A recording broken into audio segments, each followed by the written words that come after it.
Here we go. So hi everyone, Michelle Purvis here from the local business network Noosa. So I've got with me today Sigrid and Arundel from My Accountant Queensland and Erika Borland from Borland Business Accountants. And we're just going to go over the particular stimulus packages that have come out and answer some questions. But we thought we might just kick off by just looking at a bit of a timeline of what's happened, what you need to do now, what you need to do in the next week or so, and moving forward as far as what we know at the moment with the way that the landscape stands. So I'll hand over to Erika to kick us off. Okay, thanks, Michelle. So basically what's happened, the Australian government has given us 2 stimulus packages to handle or to see ourselves through this COVID crisis. The first one was handed out on the 21st of March, and that was mainly a package to help businesses to survive this crisis, where they've said that they will refund wages tax for all of their employees, with the first payment being due on the 28th of April, and we believe that is already happening now. Now, they have said that they will refund a minimum of $10,000 per month, a total of $20,000 for businesses, small businesses with a turnover of less than $1 million, and a maximum of $50,000. So what that means is, if your wages tax for a quarter is $8,000, the government will refund you a minimum of $10,000. But if it's between 10 and if it's above $10,000, they will refund you the actual figure, whatever it is, with a maximum of $50,000 over the 6 months period.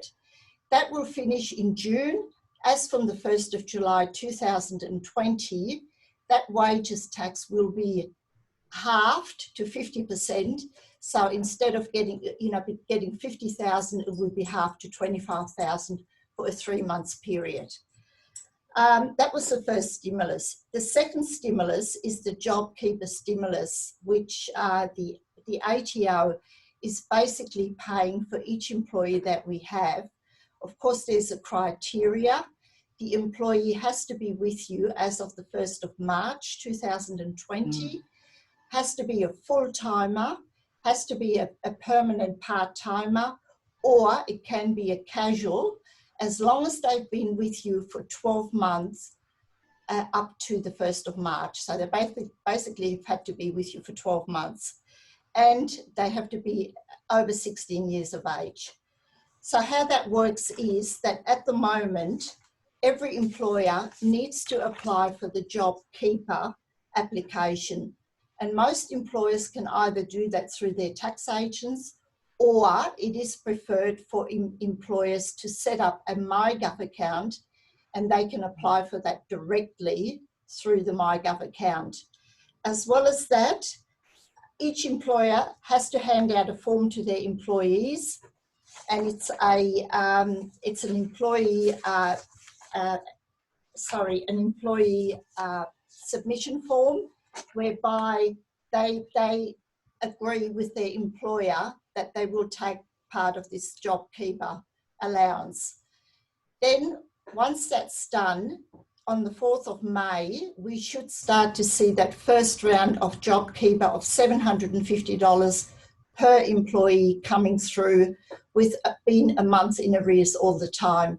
I should probably mention, if an employee is paid less than $750 a week, the employer needs to go back, adjust their payroll, and make sure that the employee receives a minimum of $750 per week for the month of March, going forward until the stimulus finishes in September. The next step, and this is a form that actually hasn't come out yet, it probably won't be coming out until 4th of May, I was told yesterday, is that each month the employer needs to report their turnover. They basically need to verify that their turnover has decreased by 30%. An employer can nominate when that turnover has decreased, whether it has happened in March, April, or May. It's up to the employer. but they need to meet that criteria where their turnover has to be decreased by 30%. And I believe at the end of each month that needs to be reported to the ATO. I think that's about the initial step, that unless, Sigrid, you've got something else to add that I've missed. Oh, I've just got a couple of things to build on, because everything that you've said is the basic information for all of it. In terms of the whens, like what to do when, something I've noticed with our clients is that with regard to the MyGov ID and linking that to Relationship Access Manager has been problematic. So for people who are used to using MyGov to communicate with the tax office, that's gone. Or if you used to use an AusKey, that's gone as well, using the AusKey with Business Portal. What you need to do is set up for a new system with your MyGov ID, and it's nicknamed RAM, which is Relationship Access Manager. Now, basically what the dealio is that MyGov ID is a authenticator. It gives you a special number so that you can log into your online services every time. And that special number needs to be linked to the ABN for the different businesses that you manage, because some of you out there might have more than one business and more than one ABN. So typically we see with our clients that we've got someone who pays, who may have had an ABN as a sole trader, but then also have an ABN in their trust or company.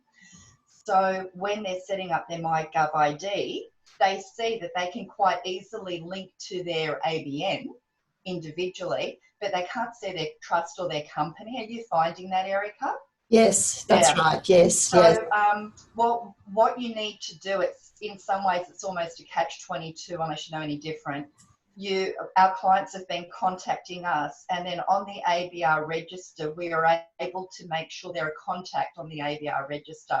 If you can't get through to your tax agent, you should give the ABR a call. You'll have to talk to them and prove who you are, I suspect, before they'll go in and add you in as a contact to your business.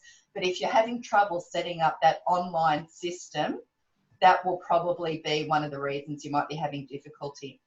And I would strongly recommend that you get that up and running now, because as Erika said, throughout the period that you're receiving JobKeeper payments and you're making them to your clients, you'll need to do reporting, and that is driven by the online system.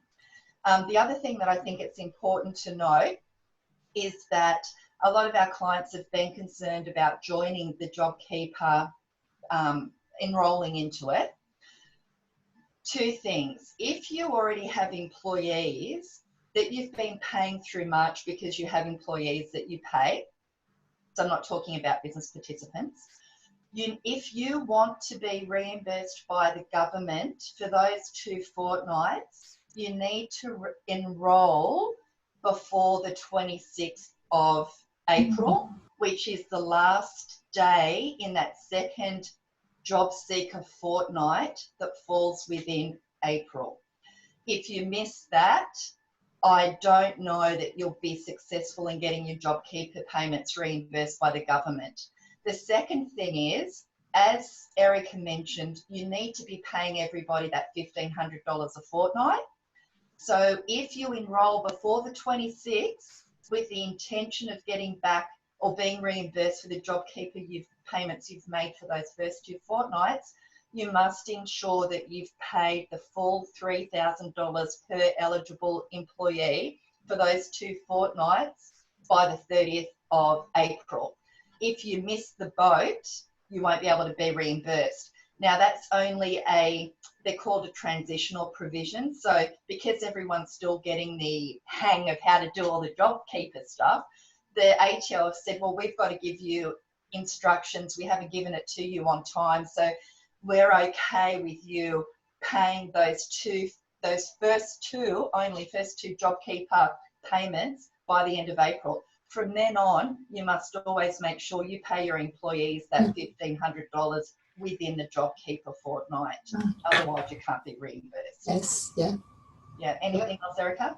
Yes, I actually spoke to somebody from the ATO yesterday on that. It's because a lot of clients are having their BASs prepared by their tax agents, and because we get that extra lodgement date right through until May, that they were looking at possibly extending that deadline. Oh, good. Because a lot of directors and partners and sole traders are also eligible for that 750, and of course we can't always get the BASs organised for them, and because they don't have to show they're not obliged to at the moment to be on STP, single touch payroll, that they're looking at possibly extending that to our deadline, which is the 26th of May. Yeah, right, okay. Not confirmed yet, but it was just an indication that the person said to me yesterday. Okay, and that's a really good example of what we're finding as well. Yes. JobKeeper legislation has come out. Yes. Normally legislation has got a lot of consultation involved with other bodies, like the government would talk to the ATO to see if it's practically possible to implement. They haven't done that with the JobKeeper, so they've put fuzzy bits into the legislation to say that the ATO or the Commissioner can put rules around this via a legislative instrument. So anything that if you're following the ATO website instructions, just make sure you keep a copy of them, because if anyone comes knocking on your door to say, why did you do this? You've got the paperwork in front of you to say, well, I've done it according to what the ATO said on their website. Great. That's great. Great advice, ladies. Just a question around the participant rules for the directors or sole traders that may not be paying, or sole traders wouldn't be paying themselves a wage, but are they, say, a director or a trust or a beneficiary of a trust who are entitled to the JobKeeper? Are they required to pay a wage as such, or because I've had that question asked of me, so. Right. I don't think there is any specific guidelines around that yet. Yes, there's certainly a sole trader, one director, and they're talking about companies, only one director can claim this amount. If you're a trust, either a beneficiary or a trustee, a controlling entity, so it's only one person. And if you're a partnership, only one partner can claim this. It doesn't actually mention anything about having to pay that amount. Yep. It just says that they are eligible for that $750 rebate or refund per week, $1,500 a fortnight. Okay, great. And it's good advice about the people that are paying their employees less than the $750, that they need to top it up. Yeah, that's interesting. So I've just got some other questions from some of the people. Can I'm really sorry. Sure. Yeah, I agree with Erika regarding the uncertainty. So we're recommending to our clients that they pay, because generally they take drawings anyway. Like if you're a sole trader, the government's paying you the money, and that money is lumped in with your business. So that's fine. You've got it. You've received it.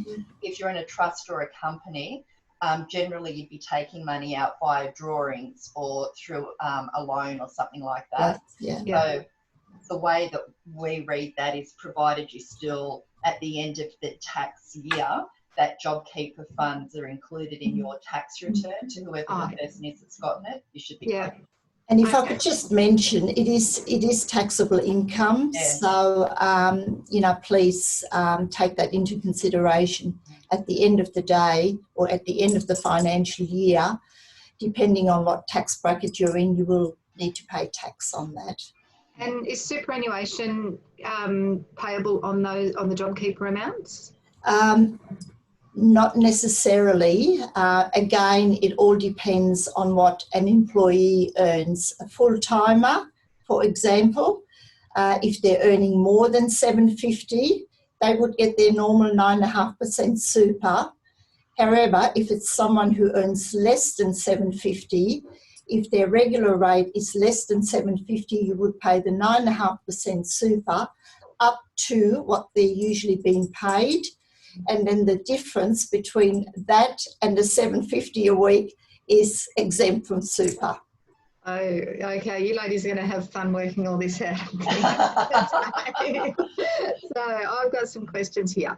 So before the virus, my turnover was up 180,000 from last year. In the past month, though the turnover has decreased by at least 50%, I'm concerned I won't qualify for JobKeeper to keep my staff on, as my turnover isn't down by 30% as compared to the same time last year. So I guess someone's had a really big ramp up, but when you compare it back to the comparable period last year, it doesn't show a 30% decrease. So that's a really common question, and we've been getting that as well. The other common question is that clients are seeing that their contracts into the future are dropping off, but they're still getting the income hitting their P&L at the moment. So you'll see that if you follow all the links that the ATO provide you around turnover, you'll see that there are two tests. One's a basic test and one's an alternate test. The basic test is the really quite simple one where you can look at a period, compare it to the same period last year, and see if you've had that drop in turnover tick, you meet that particular eligibility requirement. But if you can't easily fit into that basic test, you need to look at the alternate test. And as at this morning when I looked at the alternate test, the ATO had not released any information to say what that alternate test would be. That's part of the JobKeeper legislation. The JobKeeper legislation has said that the ATO can determine what it thinks is a reasonable alternate test. And so we've just got to wait for that to come out. And in terms of the basic test, the quarters that you can compare, or the periods you can compare to, are the month of March, month of April, or the actual June quarter, whichever one suits you. Erika, you've got anything else on that one? Yes, no, that's how I understand it as well. Yes, it hasn't been made quite clear yet on exactly how. I know it can be determined by the commissioner, and it's basically they just have to get that approval, and once they get it, they're fine. Right. I guess like anything that's happening at the moment, we're all pivoting and learning, and it's all a bit unknown. So, yes. That's great. So the next question is, am I supposed to pay my employees, the ones I have working and the ones I have to stand down while this is going on, the $1,500 per fortnight, and wait for the ATO to reimburse me? I am concerned as that will put a lot of pressure on my business as the turnover isn't there to support that. And I guess you've sort of answered that in a way. Yes. If I can just say, one of the stimulus was that the government has made available loans to businesses, 250,000 federal. And then there was a state one. Queensland had one going as well, but Queensland has its books closed now. Yeah. They've basically expended it all. But yes, they, so, anybody who maybe wants to have a look at that, that is available, and it is interest-free, I believe 6 months. 6 months interest-free. I think so, yeah. Yes. So by the time the JobKeeper kicks in, they'll be able to repay those loans. Yeah. Can I add something to that? Yeah. Also, I think that's one of the really big issues that employers have in terms of choosing to be part of JobKeeper, because part of the issue there as well is that JobKeeper legislation doesn't say that the commissioner, for example, has the discretion to say if you honestly made a mistake, that they can overlook that the JobKeeper money has been paid to you. And other legislation actually says that says to the effect that if there's an error, i.e. you registered for JobKeeper and you think it's all okay, so you pay your people the $1,500, you get the $1,500 from the government. If there is a mistake, the government can actually say you owe that money back again. Yes. So not only do you wear the risk of paying people. I'm talking from the perspective of a business that has cash flow issues at the moment, may be relying on the government to repay that or to pay that $1,500 a fortnight JobKeeper allowance. So they're going out on a limb by paying stood down employees or people that they really would otherwise retrench. You've got a bit of a risk there that, yeah, you've got to wear the cash flow and you've got to really make sure that you're eligible for it. Yes. So in fact, it's a poisoned sword in some ways. And then I had another thought as well about the cash flow funding. You have to be careful as well as a business owner, and I think Erika would be very familiar with this as well. A lot of the stimulus measures defer debt rather than forgive debt. So if you're in a tough financial position while your business was operating, now the crunch with COVID-19 has come and all of the angst that comes out of that. If you are now deferring debt, you need to be very careful that when all of this goes away, that you're able to manage the debt that you've accumulated in this period. So it's really worth talking to your accountant to get some help and advice around that. Yeah. Prepare a cash flow, basically have a cash flow for the next 12 to 18 months. Definitely, yeah, I think you're absolutely right, Sigrid. Yeah, cool. Yeah.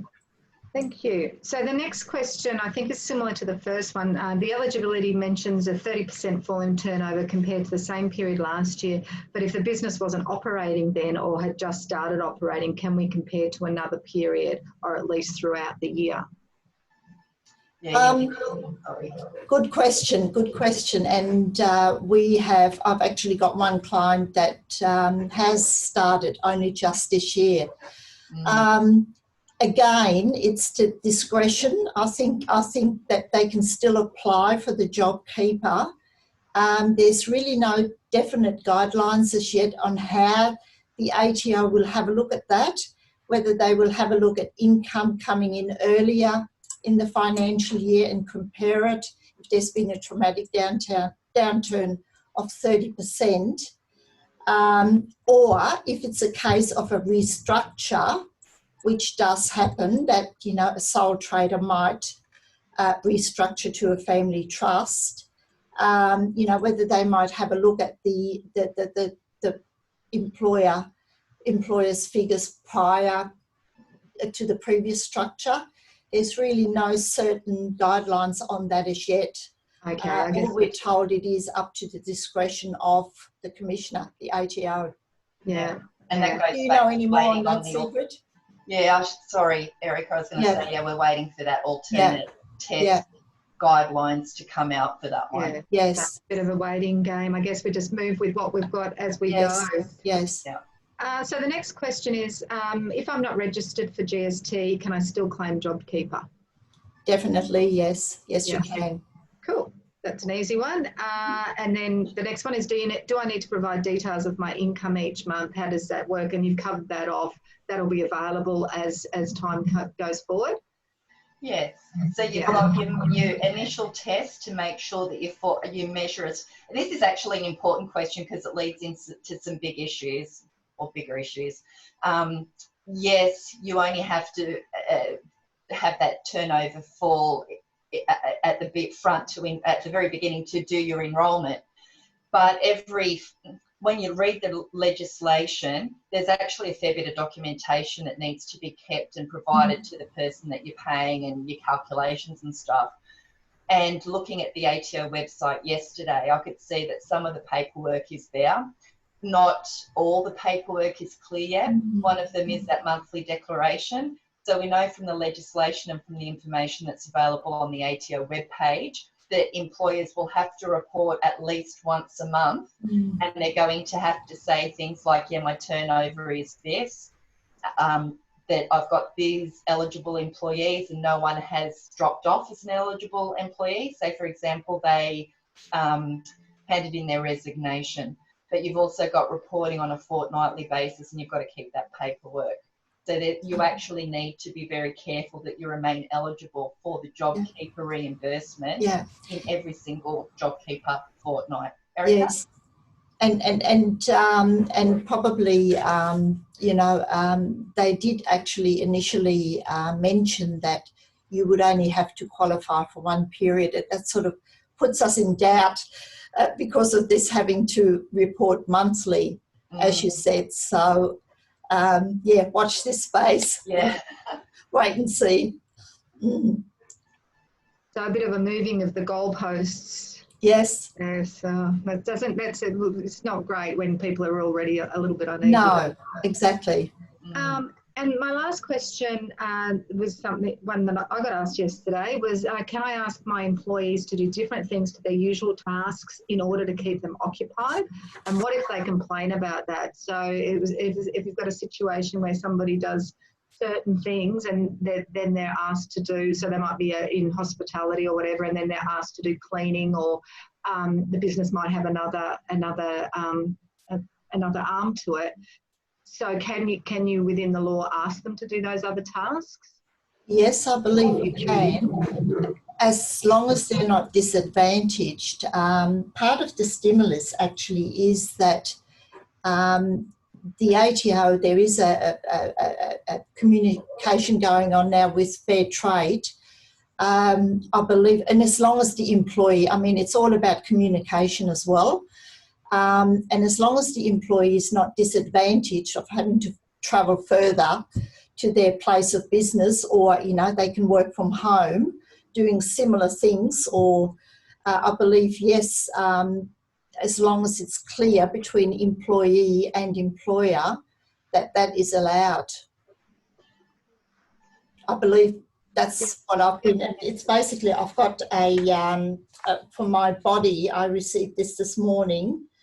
Currently, the ATO has not released any information on what factors it will take into account when considering exercising this discretion. So, it's sort of, again, it's one of those iffy ones, but... I think, so from our perspective, we're taking quite a cautious approach around all of that. And that's where we suggest that the client engage an HR advisor around that, because our understanding is that the JobKeeper legislation has relaxed elements of the Fair Work Act, but not the Fair Work Act in its entirety. So what that means is that if you do want to, and this is now not HR advice, but if you do want to change your working conditions, you always need to go back to an EBA if one exists, to the Modern Award if one exists, or down to the National Employment Standards if an award doesn't apply. And I think what has alarmed me in the last 8 years since the Fair Work Act came into play is that the rules around employment law, the modern awards, are changing a lot, and there was a significant change that went through them earlier this year just as COVID-19 came. So I think that it's for our clients, we're advising them definitely get HR advice, even as you're looking at implementing JobKeeper, because you'll need to make sure that you've got the right records in place from a tax perspective, but you'll also need to make sure your records are correct from a fair work perspective, so that if anyone comes knocking at the door, you can actually produce your paperwork. So I think, but above all that, I agree with Erika entirely that you really need to document and take a collaborative approach with your employees. Sure. And just on that, I know Noosa Council is subsidising HR advice on their website under the business continuity support. So I think there's 2 firms on there. So if employees are a little bit unsure, jump on there and have a look. I'm happy to, if you wish, to find out more about that. So it's good. Yeah. So that's our question. So any top tips for employers that you'd like to leave as a parting note? Well, I think, if I can just say, all of my clients, I tend to be fairly proactive with each one of my clients, but, it is an unprecedented times that we are experiencing at the moment. you know, mostly will make most businesses a lot stronger than what they have been. And, you know, again, it's all about how to survive in good and bad times. And I believe that, you know, when we will come back to good times, there's no doubt about it.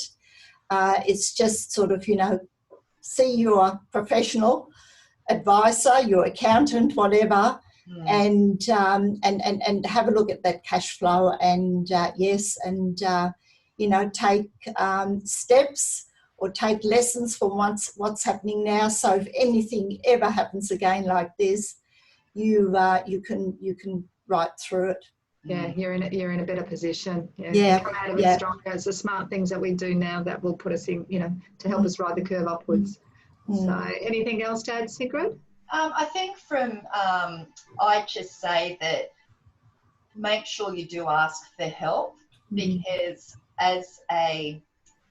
you know, when I was prepping for this, I've got this mound of papers. Every time I print something already, what I've printed has changed. So just remember that you need to ask questions if you're not sure, because we're, you know, as a professional, we're facing a lot of changes as well. So we're here to guide you through it. And I think that the other thing is just to make sure that you're consistent and work on your business as you always have, as well as you can do, with clients that have had to shut up because of the initial, you know, gyms and people like that. So they're just keeping their branding alive. It's a really tough time. And the other thing I think is just take the path of least resistance. When you look at the JobKeeper or requirements, they're pretty onerous. And if you really are feeling overwhelmed, and if you are feeling like you just want to take the easy route, maybe JobKeeper isn't for you. Maybe you could look at Job Seeker. I mean, JobKeeper may be your only option, maybe. But if you've got other options, see if you can take those as well. And again, that comes back to asking for help, because maybe your advisor will see options that you don't necessarily see for yourself. Awesome. Well, thank you, ladies. I'm just going to stop the recording now.